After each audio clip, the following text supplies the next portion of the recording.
Transformers 1 has had a rough marketing campaign, and I think everyone can agree that that first official trailer presented this film in the worst light possible. So even though all the early reactions and reviews have been quite positive, I was just ready to come out hating this film, but it genuinely blew me away. I am stunned at how much I like Transformers 1, a wildly entertaining, compelling story on friendship and how it can break, and genuinely hilarious, specifically Bumblebee, who stole the show multiple times. The action sequences feel earned, the stakes are established very, very well, so you really get to feel the gravitas and depth of what our characters set out to do in the course of this film, and the voice performances for the most part are very solid.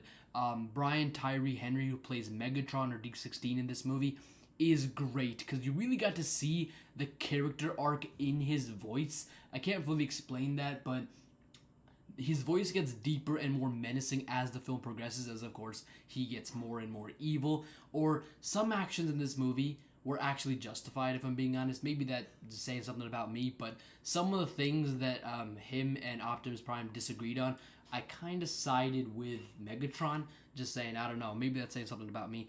But Hemsworth didn't really sell me on his Optimus Prime until he actually became Optimus Prime during the incredible third act of this film, which I'll touch on later. But this thing is also gorgeous to look at. Like, visually, it is insanely cool. And considering cinema is a visual medium, that really does matter in the grand scheme of things.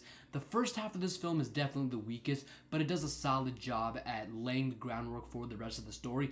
This is where all the generic one-liners and all the stuff from the initial trailer are dumped into. So, you know, what are you going to do? There's a race sequence in the first 35 or so minutes in this movie, and that more than makes up for how lackluster some of the dialogue is in the first half, because I'm not going to spoil anything, but I was just in awe of how gorgeously fun that entire sequence was. I'm not gonna spoil anything again, but it's a race scene and it's just so much fun. It's so exhilarating. I loved it. The third act is such a crowd pleaser, and I mean that in the best way possible. The way the film handles D16 and Orion Pax's best friends to sworn enemies relationship is much better than I expected, leading to such an emotionally captivating final showdown that had my cinema hooting and hollering all over the place during the entire scene. Such a fun environment for such a fun film.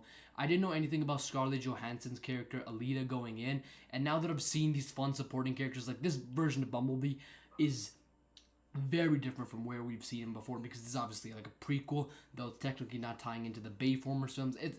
It's a lot. I'm not even gonna try to get into that. But Alita, I think she's a brand new character. I think I'm not a big Transformers fan, but I know some stuff. I think she's an original character made for this film, but whatever. Now that I've seen these fun supporting characters in this film, I am dying to see a continuation of this version of the Transformers story. So overall, if you had told me that this would end up being one of the best films of 2024, again, we're only in September, so it could change, but right now, this is in my top 10.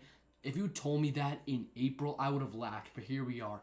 Transformers 1 is a phenomenal origin story for these characters, featuring some great animation, great comedy, and one of the most exhilarating third acts I've seen all year.